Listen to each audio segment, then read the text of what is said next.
late 2003, and 20-year-old Corporal J.R. Martinez was walking slowly down a hospital hallway in the burn ward of the Brooke Army Medical Center in San Antonio, Texas. 6 months earlier, the Humvee that J.R. was driving while deployed in Iraq hit a roadside bomb.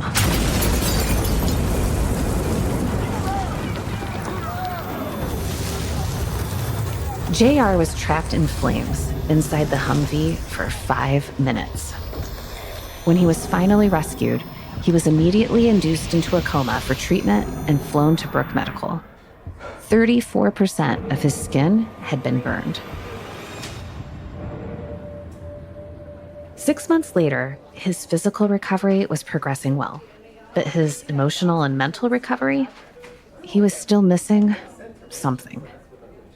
This particular day, Miss Walker, the nurse, she asked me, she said, "Hey, why don't you go and visit this patient?" And I said, "Why?" And she was like, "Well, he's having a tough time. He just got here." And I was like, "No, I'm not a therapist. I'm not a counselor. What am I going to say? I'm 20. And she was like, "Just go in and talk to him about how things have gotten better for you." And in that moment, I was like, I guess. And I opened the door. It's completely dark in the room, middle of the day. I could feel the energy in the room, and the energy is not good. This person clearly is in a bad place. And all I wanted to do was run away. All I wanted to do was leave that room, get out of there. But JR stayed. He remembered how lonely he had been when he first arrived at the hospital months ago. And so what I did is I walked up to his bed and I just introduced myself. And I'm like, "Hey, man, I'm JR. I'm a patient here. Just wanted to come in and check on you." And I asked him what his name was. I asked him where he was from and what unit he was with. And the rest of the time, I just listened.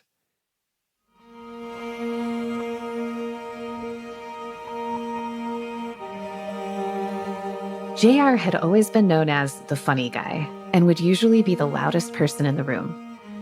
But something was telling him he didn't need to be in that moment. And after 45 minutes, I said, "Hey, man, I'm going to come back tomorrow and check on you." And he's like, "Man, I'd appreciate that. Thanks again, blah, blah, blah." And I started to walk out of the room. And before I could exit the room, I noticed something that caught my attention. And what it was now he had turned on the light above his bed. And he was getting out of his bed and he was opening the curtain, which let a lot of natural light into the room. And I just thought there was something to this. And so I started visiting patients every single day. Fast forward 3 months after I started visiting patients, where I realized, wait, this thing that I thought I'd lost, that I could no longer do again, which was serve, actually I can. I can keep serving. It just looks different. I'm going to wear a different uniform, but at the end of the day, I can keep serving. Over the span of 3 years of recovery in the hospital, doctors performed 34 skin grafts and procedures to aid Corporal J.R. Martinez's physical recovery. But the most important rehabilitation he went through was in his mental and emotional outlook. His newfound sense of purpose has allowed him to thrive in the 20 years since he left the hospital, and has included 3 years starring on the hit soap opera All My Children, a victory in a season of Dancing with the Stars, a best-selling book, and talks all around the world on resilience and recovery. In today's episode, our hosts sit down with JR to discuss his Army experience leading up to his accident, his greatest accomplishments post-recovery, and discover that today he's dealing with his most daunting and rewarding challenge. Don't worry, this challenge is actually a lot of fun.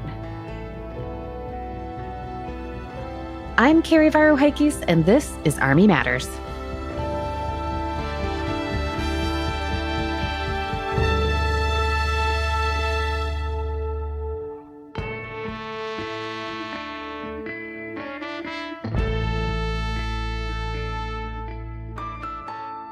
General Dynamics Land Systems is at the leading edge of predictive and prognostic maintenance with its Vitals AI-powered vehicle intelligence tools.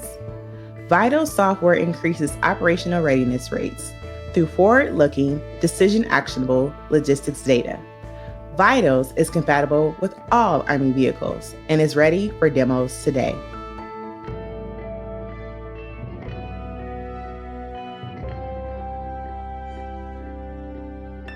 Hello, everybody, and welcome to another episode of Army Matters. I am the 15th Sergeant Major of the Army, Sergeant Major of the Army, retired Dan Dailey. And you know the guy I'm with, my good friend. Your best podcast buddy, Lieutenant General retired Leslie C. Smith. Hey, Dan. Yeah. I know you got some questions for me. I was going to say, before we introduce him, I got a few questions for you. Okay. I got a few questions for you. You can go first on this one. Yeah, okay, here we go. Mm-hmm. If you had to take part in a dancing competition, what would be your go-to dance? My go-to dance move? Yeah. You mean I'm talking like everybody circles around Les Smith on the dance floor, and then you come in, and then everybody's like clapping their hands, going go, go, go, go. What are you gonna do? The electric slide. The electric slide. No, hold on. Let's see. What would my dance be? I mean, would it be the cha-cha? So I took a class. Well, let me reset the stage. You got the beat going, boom, boom, boom, boom. No. Dance floor turns into a big circle, and Les comes in the center of that circle. That's right, and everybody's clapping. Come on, hit it. What are you going to hit us with? The electric slide. What would your dance be? I'd go to the windmill. The windmill? Really? I used to do it when I was a kid. Yeah. Okay. I'd probably break my neck. Explain to the listeners what the windmill is. So it was a breakdance move. I grew up in the 80s, and breakdance scene was hot. You know, I mean, even in a little tiny town, you parachute pants, and what you do is you have to lay on your back and spin, and your legs spin like a windmill. And you had a parachute pants for real? Of course I had the parachute pants. Nice. Yeah. Nice. Okay. Mm-hmm. Of course I did. You didn't have no parachute pants? I wonder what people really think about us. What do you mean what people think about us? They love us, man. What are you talking about? Yeah, I think so. Yeah, most of the time. Most of the time? Most of the time. Okay, but what are we talking about today, bro? Why are we talking about the electric slide? And because the American hero we have on the show today has been through all of that. And he went on to have a fairy tale life of winning the Dancing with the Stars, starring on a soap opera. So Dancing with the Stars, do you watch that with Miss Holly? Painfully. Yes, you do. Yeah. They used to have Dancing with the Stars Day, down in D.C. Did you know that? Dance competitions, yes. Did you go down and do the electric slide? No, I didn't do electric slide. No.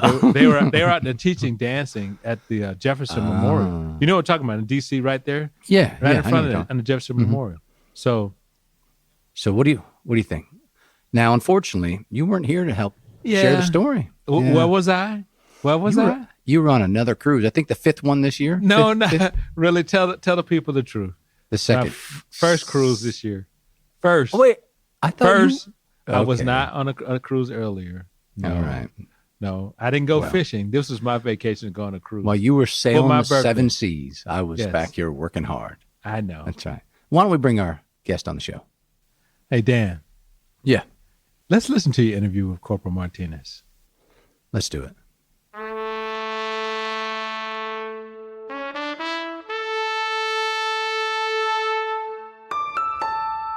We have a great show today and a great human being that's got a tremendous story. I'd like to welcome to Army Matters Studio, J.R. Martinez. J.R., welcome to the show. Thank you so much for having me. It's such a pleasure to be here. So, hey, before we jump into your story, J.R., I'd like to start off with what you're working on right now. And I understand that you've taken on perhaps the most daunting assignment down there in Austin, and it causes you a lot of stress. So can you tell us about coaching your daughter's baseball team? Yeah. You're not lying, man. So I have a daughter that's 13, and we had a pretty good year. We actually were pretty competitive, and then it just really became this thing where my daughter was like, I want to play softball. This is what I love. And so we jumped into softball, like Select World, club, travel, whatever people call it, wherever you live. And I started coaching there. And it quickly, I'm one of those personalities that no matter what it is that I'm doing, I go all in. I You're am all in. all in. All in. Like, That's I right. am all in. So, yes, I had a lot on my plate, but I still made sure I studied. I asked questions. I reached out to people. I learned. And to the point where when we got to 12U, we were the number one team in Texas. Wow. And so now here I am, like, Coach. I'm like a softball coach. And Coach. I Yeah. love it, man. I tell you what, it is to have that opportunity to be with those kids and to, just impact them and not really, as I say to them all the time, I was like, yes, I'm teaching you about softball, but what we're equally trying to do is give you skills that are going to translate into life, no matter what it is you do: relationships, work, school, challenges, adversity, teamwork, communication, like all the things. And so I love it, man. I mean, if I could retire right now and just focus on being a softball coach, I 100% would. And I try to figure it out every day if I could do that. Well, JR, that sounds incredible. When you say all in, like you're wearing matching coach outfit, got the seeds in the mouth, and you got the ball cap and the whistle and the clipboard. You're all in. I'm all in, man. I went to coaches.com and bought the whole kit. Everything that comes with that kit, I bought it. And I got my own seat, not just sitting on a bucket. I don't have a lot of padding back there, so I got to find a nice, comfortable cushion for this tush. Yeah. And but it's great, man. Like last night I went to the high school game, and I can't wait to see our girls there next year. And I'm going to be that proud guy just sitting in the stands like this, like, I remember coaching those girls. Like, there's nothing better, man. And I think that's what I have been searching for a very long time in my life. And I'm very blessed to say that I have it. Awesome. So, JR, let's talk about your service. Can you tell us a story when you decided to enlist in the Army, and what happened when you went home to tell your mother of that choice, and what was her reaction? Immediately said, "No, you're not." When I was like, "Mom, I know exactly what I'm going to do. I'm going to join the United States Army." "No, you're not." Like, immediately, no hesitation whatsoever, just completely said, "No, sir." The military was not a foreign concept to me. No one in my family had served, but one of my football coaches had served. So, he had talked to us about it, just simply about his experience. And so one day, like, man, I'm literally home on my lunch break and watching TV. And I was like, what's this? And it's a commercial. Not to say that I haven't seen that commercial before, but I think I was so much in this space of like desperation, if you will, to try to find a solution to my life, that it was about joining the military. And so what I did is I drove down to the mall, and I went to, funny enough, I went to all the branches. Like, I went to the Air Force, and nobody was there. And then I went to the Navy, and I just kept walking because I was like, I don't want to do that. So then I went to the Marine Corps, and they said 4 years. And I was like, all right, I'll be back. When I went to the Army's like, we'll take whatever you give us, man. And so the Army was a great opportunity for me to kind of check all the boxes, if you will. I could join, I could give back, I could serve, I could get money for college, I could go to college while I was in the Army, get my GPA up. Like, I could do all these great things. But literally, I come home all optimistic, like I had figured it out, and look at me, finding solutions and not problems. And my mom was like, absolutely not. Now, the reason my mother said no so quickly, in the early 80s, there was a civil war that was happening in El Salvador. And my mother understood what war does to people. So understanding that if I went to war, the chances of her losing her child are pretty high. But here's one of the most amazing gifts my mother gave me, is despite my mother's fear and concern and reservation about me joining the military, she put all that aside and one day pulled up a chair, sat across from me, and said, okay, tell me about this military thing. Explain to me, why do you believe it's the best thing for you? Why do you want to do it, et cetera, et cetera. Most of us aren't pulling up a chair to have a difficult conversation. And it doesn't have to be like anything really. So it could just be, hey, there's some energy and some tension between me and my sibling, me and a friend, me and a coworker, me and a neighbor, whatever it is. Most of us are not doing that. And my mother did that. And at the conclusion of this conversation, my mother put aside all the fears and challenges that she had aside and said, if you want to join the Army, you go ahead. And off I went. Oh, that's awesome. So you got a reputation of being the funny guy, and that also occurred while you were at basic training. Can you give us an example of something you did to earn that distinction? I mean, how many examples do you want? Just one. I didn't really understand the full spectrum of when I got to basic, like what it is consisted of. I mean, I remember my recruiter telling me one piece of advice. He said, you don't want the drill sergeants to know your name.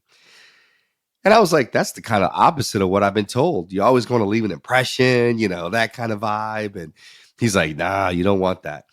And I remember like just where we finally got a little bit of freedom. Well, we found out where the payphones were. So me and a couple of my buddies, one day we come up with a plan. We're going to go to the payphones. And so sure enough, we pretend we're going on a jog.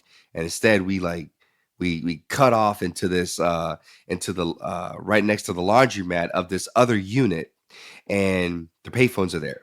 Who do I call? My mom. I just want to call my mom and just tell mom how I'm doing. All of a sudden, there's another drill sergeant that walks by and he's like, hey, he knows no one's has the liberty right now to just freely be on the phone. So he's like, hey, and the three of us, we just drop the phones and we take off. And so me and the other guy, you ran. Oh, we ran. Oh, we ran, dude. We're not getting caught. And we ran and we're taking off and we're cutting through and we're like, me and the other guy, we're like, where's Garcia? And we're looking around. Garcia, he's not here. We get back to the barracks and everyone's in the barracks, reading, hanging out, doing the responsible things. And here me and this other guy come running in, sweating. And they look at us and they're like, what did you guys do? Like they just knew we were up to something. We're like, nothing. We just went for a run.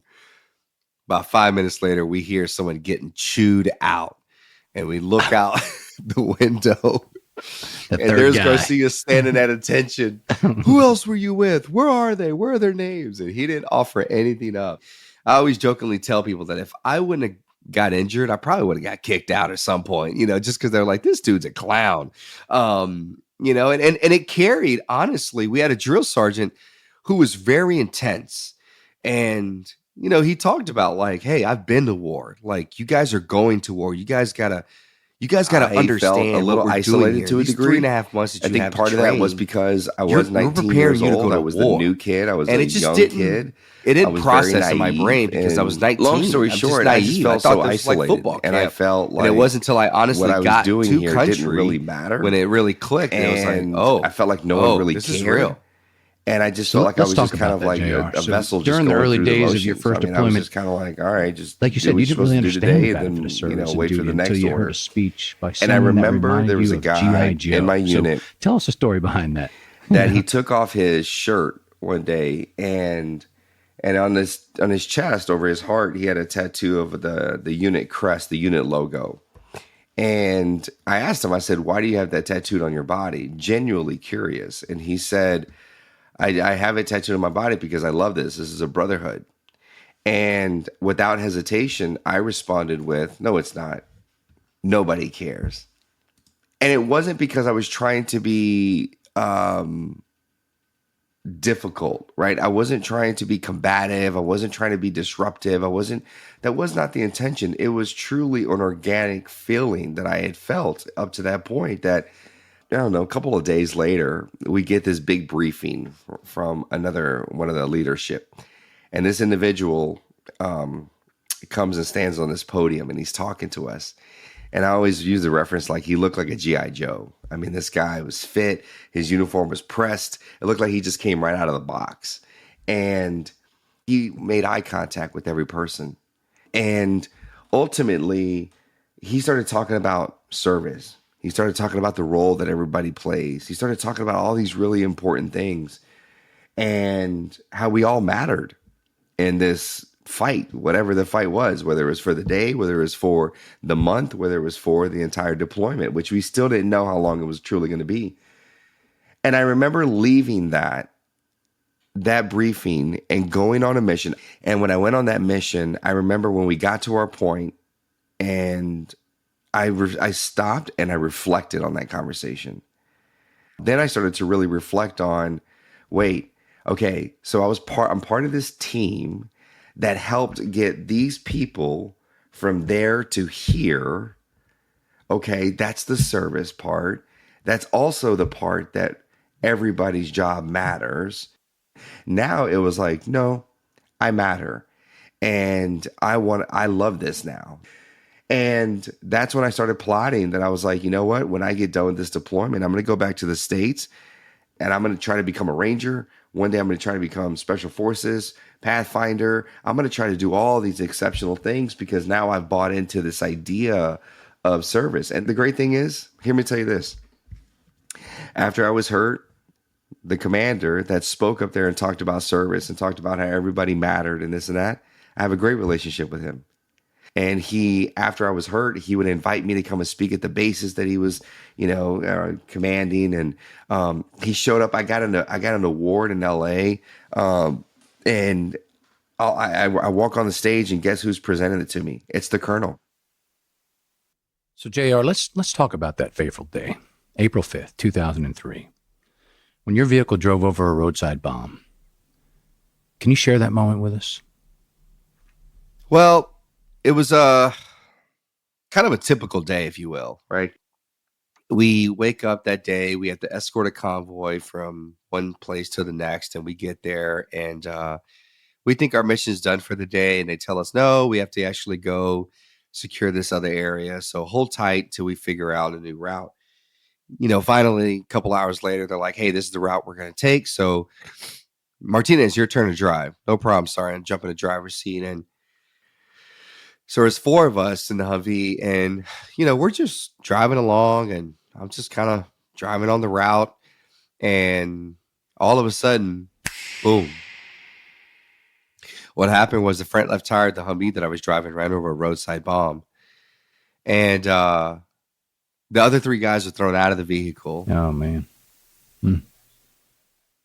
I, on the other hand, was trapped inside of the Humvee because we had all our gear. It caught on fire within a matter of seconds, and I couldn't get out. And for 5 minutes, I was completely conscious, in and out of consciousness, actually. And, just feeling the excruciating pain of your body, being burned. For so long, I would talk about the fear that I felt.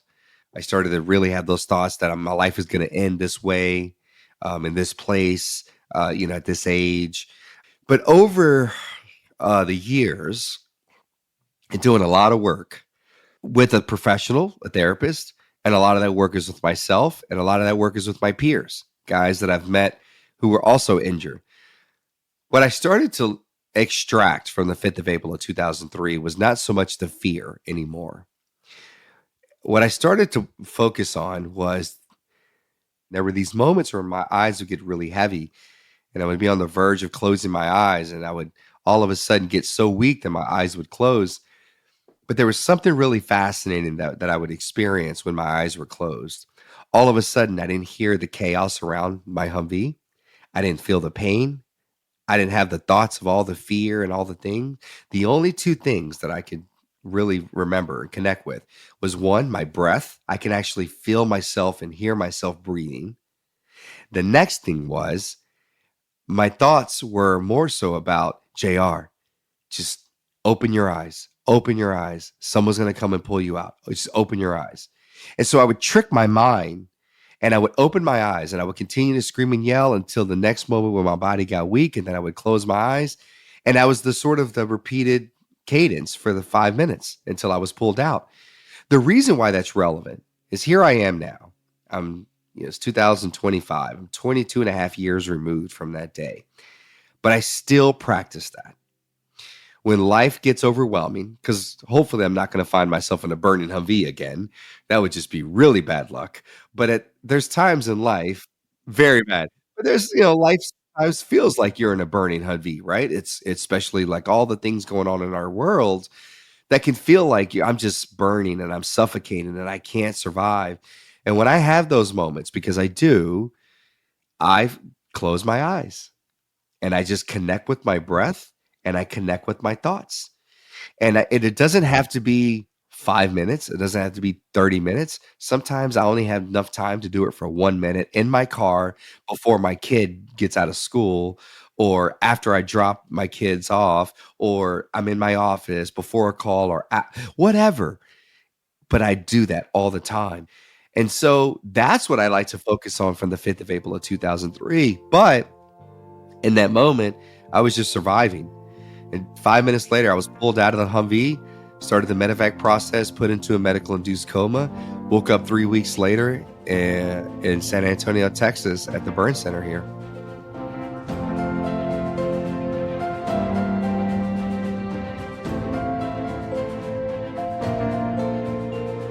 General Dynamics Land Systems has innovated a new concept for mission command on the move.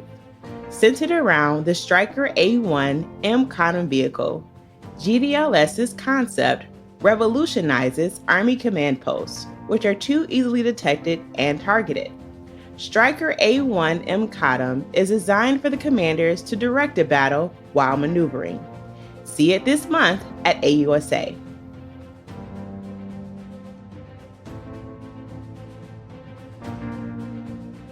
Hey, did you get your AUSA merch yet? Check out our online selection at shop.ausa.org.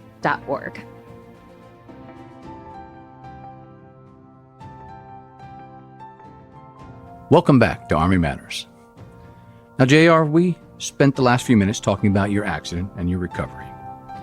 And then came a person named Brock Monroe. Who is he, and how did he become part of your life?